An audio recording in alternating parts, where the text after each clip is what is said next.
That look all right? Yeah, everything's good. Look good on your end?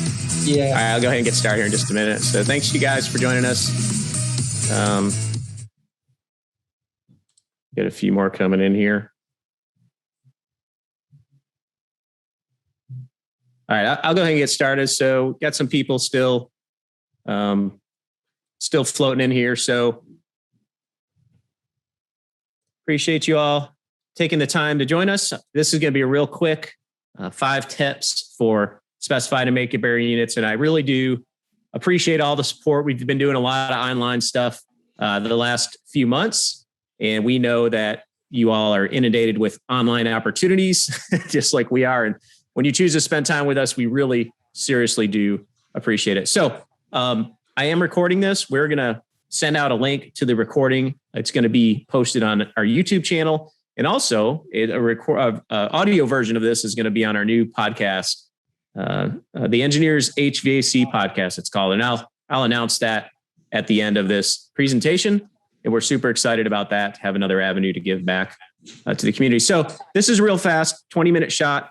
After this, we can stick around for Q&A. You can ask whatever questions you want. I'll be glad to answer them. So I'm going to go ahead and get started. So real quick, what is a DX makeup air unit? So very, very basically, it's 100% outdoor air. It has no return air. So your 100% outdoor air comes into your hood, goes through a filter, gets cooled and dehumidified, sometimes gets reheated, and then sometimes we just heat the air and then we send it back to the space. This is a package unit shown here. We also make them in split systems, of course, and this particular one is air cooled, but we can do them in water cooled. So makeup air unit, MAU, 100% OA unit, dedicated OA unit, dedicated makeup air unit, DOAS. These are all names for the same thing.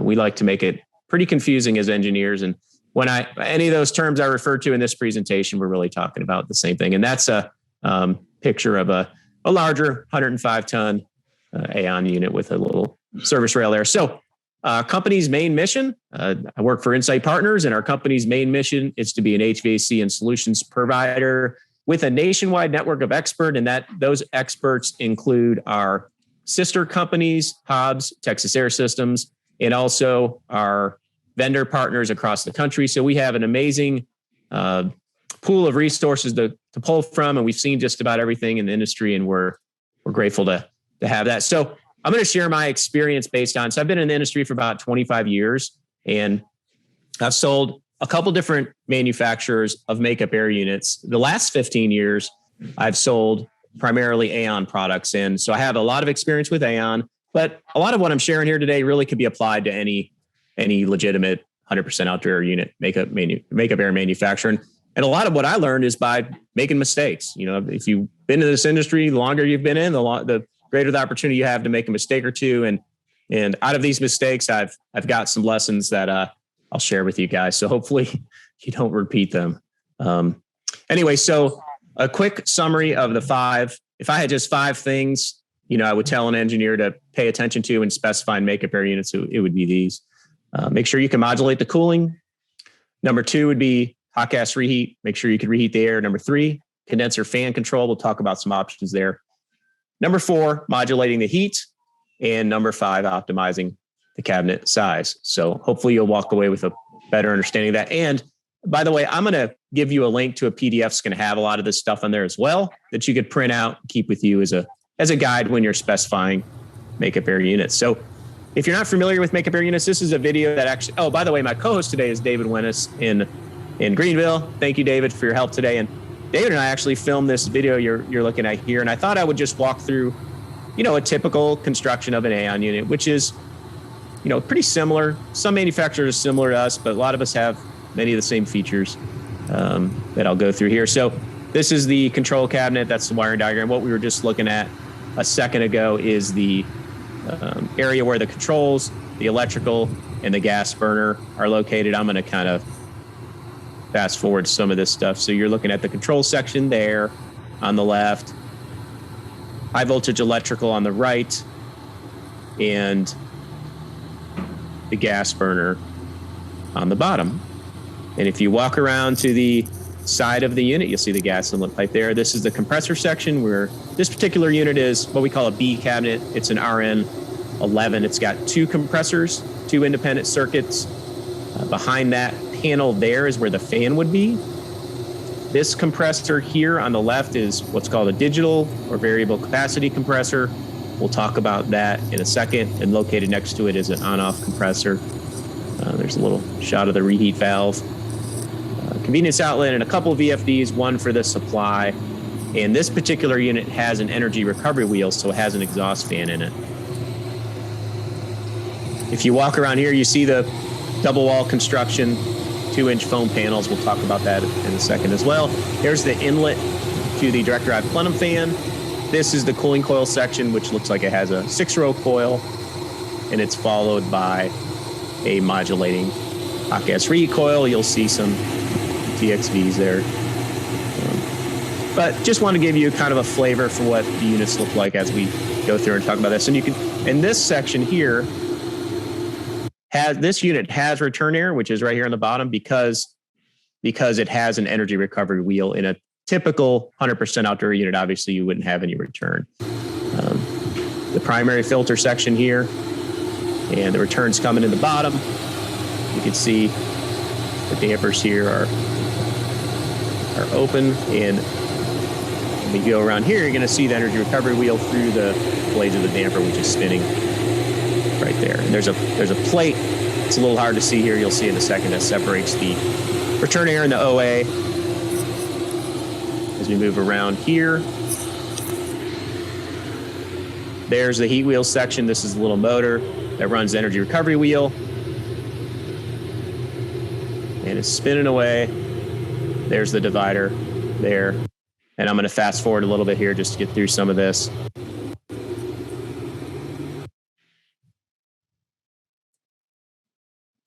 That wheel's ready for some cleaning. This is the 100% outdoor air hood. And there is the you want to open it? Access door that, look at David. He's on my computer and in the video at the same time. Right. Man, we got it going on. Well, We got it going on here. So this is a belt-driven plenum fan, which is the exhaust fan, and there's a gravity damper for the exhaust air around the side, which David will show you. Okay, so enough of that. So a little walk through the unit, kind of show you what it looks like if you're not familiar, never seen one.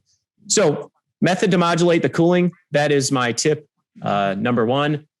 The reason this is important is because when we design makeup air units, we're designing them for 2% of the time, and a typical design for, let's say, Tampa, Florida is, 90, 77. That would be 2% of the year if you're doing the cooling design.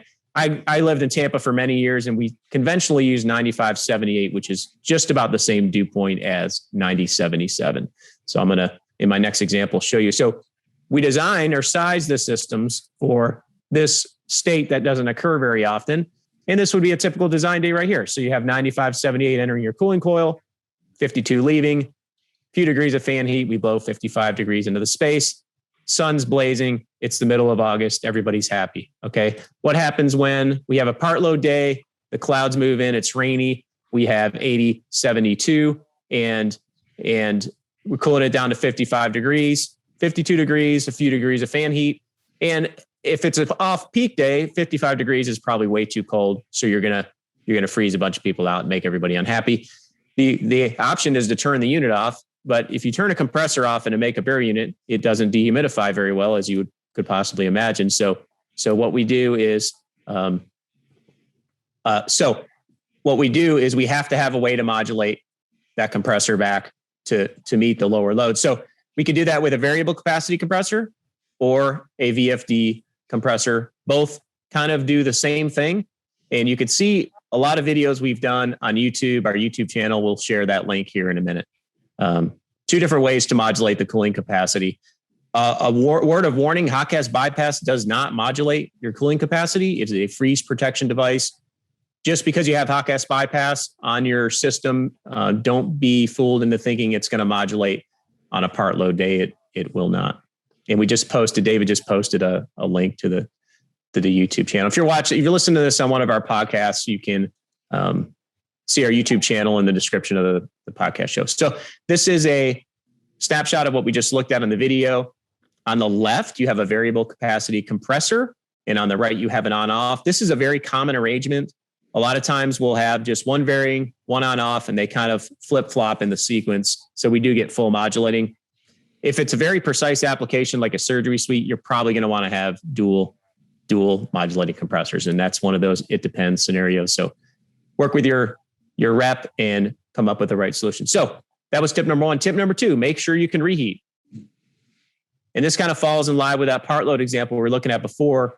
Whereas on a part load day, we still need to cool this air down to 52 degrees to dehumidify it. But if we blow this into the space on a part load day, it's going to overcool your participants. And I went over this on the slide in the previous tip by accident. I meant to wait to this point to talk about this, but when you're overcooling people, we need to have a point to reheat, a place to reheat the air, a way to reheat the air. We do that with the hot gas reheat coil. So we take the air on a part load day, we cool it down to 52 degrees, and then we reheat it back up to the temperature that's going to give us the proper design in the space. In this case, I just picked 65. So if you don't have reheat, you will not be able to keep people comfortable, and you can't turn the unit off because you won't dehumidify. And this is one of those, speaking from experience, when I worked at another company a long, long time ago, I provided a makeup air unit that had on-off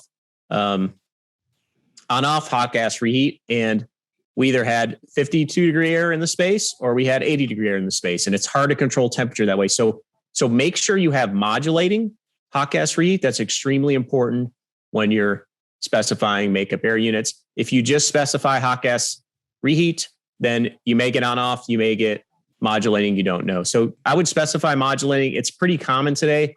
I think modulating hot gas reheat is pretty much standard, at least a standard option for most manufacturers. This right here is just showing you a picture of the modulating hot gas reheat valve. So the gas comes out of the compressor, the hot gas comes out of the compressor, goes through the discharge pipe, and can be routed to the hot gas reheat coil or the condenser coil, depending on how much reheat you need. So it's a really nice feature to have the modulating. Okay, modulating condenser fans. This is something I just learned over time. When you modulate the condenser fans, you provide a unit that's more efficient. It's healthier for the equipment and it has better acoustics because it doesn't just bang the fans on all at once 100%. Just to review kind of the function of the condenser, the hot gas comes out of the compressor, goes into the condenser, and then we reject this heat from the condenser to the atmosphere using condenser fans. And here's just kind of this is that same unit we had the video on. So the air comes into the condenser coil. It removes the heat from the condenser coil and blows out the top. There's two fans in this case, dual circuit unit.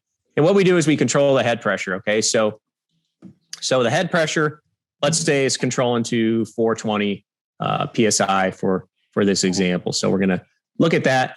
One of the ways we can control the head pressure, and this is done quite commonly, and we still do it today with our units, and most manufacturers have this option, which is a fan cycling switch. So the way this works is you're measuring the pressure of the condenser right here in this tube.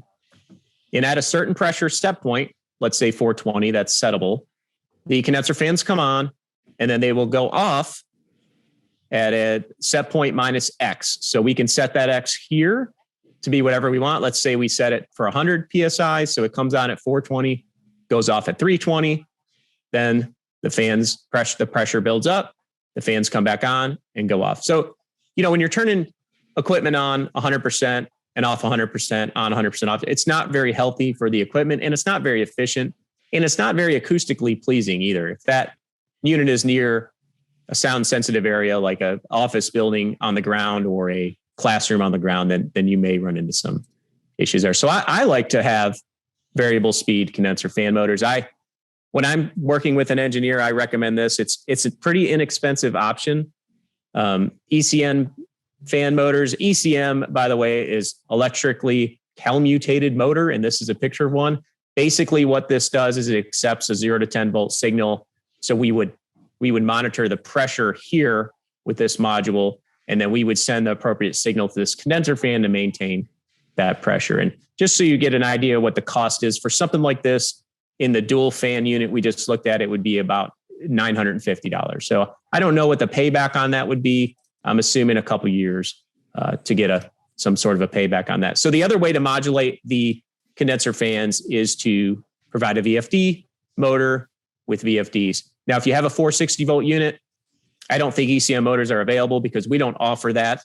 And I think that's the reason why. So you can do a VFD driven motor. Some people like the VFDs better. The cost is a little more. In this example, it would be about $1,200 for that same unit. I particularly like the ECM because it eliminates the VFD, which is just another thing that could have an issue if you want to keep it simple. But some people prefer the VFD for various reasons as well. So specify. Tip number 3 is I would specify modulating head control for the reasons as stated above. And I would specify it on all the fans, not on just one of the fans, but on all the fans to make it more efficient and help the unit. So tip number 4, don't forget about the heat. I know in makeup air units, we focus a lot on the cooling and dehumidification, but the heating is just as important. If you select a burner with a 60-degree temp rise and it's a 2-stage, and it's 30 degrees outside, then your options are 30-degree air, 60-degree air, and 90-degree air. And if you're trying to maintain temperature control in the space, that could be a little problematic. If you're putting the air in the back of another sensible unit, that might not be a problem at all. It's one of those, it depends. But I don't know that rarely have I provided a makeup air unit without modulating heat of some sort, just because of the reasons I just explained. So a little tip, stainless steel burners, pretty much standard for us at AAON. For the AAON product that we rep, I'm pretty sure most people provide stainless steel burners on makeup air units, but I would definitely specify that as an option to make sure. Fully modulating, we just talked about that. Natural gas turn down, we do 3-to-1 up to 10-to-1. What is right for your application? That's one of those. It depends. If you've got a 60-degree temp rise, and you have 3-to-1, then you're looking at a 20-degree minimum temp rise. Is that okay? It depends on what you're trying to do in the space where the air is going.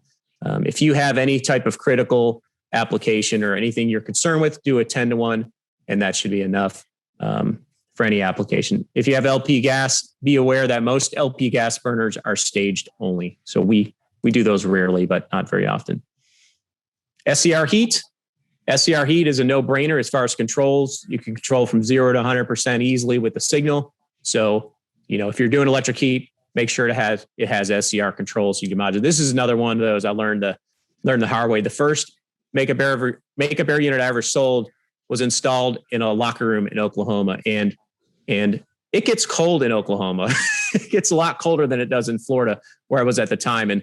And we had 2-stage heat. So on a 0-degree day, we had 0-degree air or 40-degree air or 80-degree air, and none of those worked very well. So we ended up retrofitting that unit with the proper controller and safeties and everything. And in the long run, no big deal. We made the owner happy very quickly, but one of those lessons that stuck with me for the rest of my career. So that was tip number 4. Make sure you can modulate the heat. Tip number 5, try to optimize the cabinet size. And this is mostly something we do on our end as the account executives or your sales guy will mostly do this. But so most manufacturers have different cabinet sizes. And within those cabinet sizes, there's an opportunity to get more tonnage for a very low cost, a very low dollars per ton. So in this example, I'm showing you the AAON A cabinet, B cabinet, and C cabinet. And when you're looking at a cabinet like the one we looked at earlier in the video is a B cabinet, whether it's 9 tons or 15 tons, it's the same box, right? So it's the same cost for most of the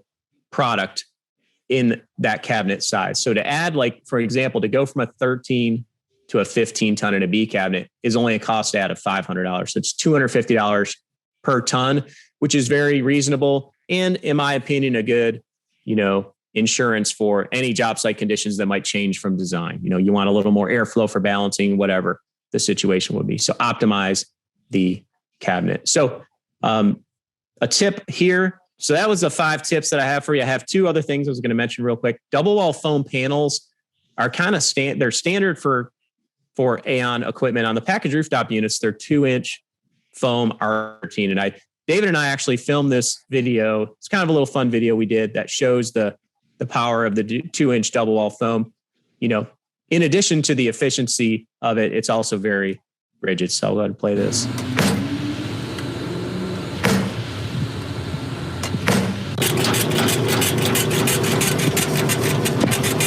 So we call that the door slam test. So having a little fun there in the video, and not to pick on the standard unit in that video. I'm not trying to negative sell against them, but it's a good compare and contrast to show you what you get when you pay for a quality unit that has 2-inch double wall foam. So you're getting a lot more bang for your buck. And there's nothing wrong with the other unit. I've sold tons of those when I work for Trane. They're great units for the application if that's all you need. So other quick thing, if you're doing energy recovery wheels, we do a lot of these with energy recovery wheels. You just saw a video with one, and you have an exhaust fan, I would specify a VFD for the exhaust fan. They're very inexpensive. So I promised you 20 minutes. I think we're coming up on that.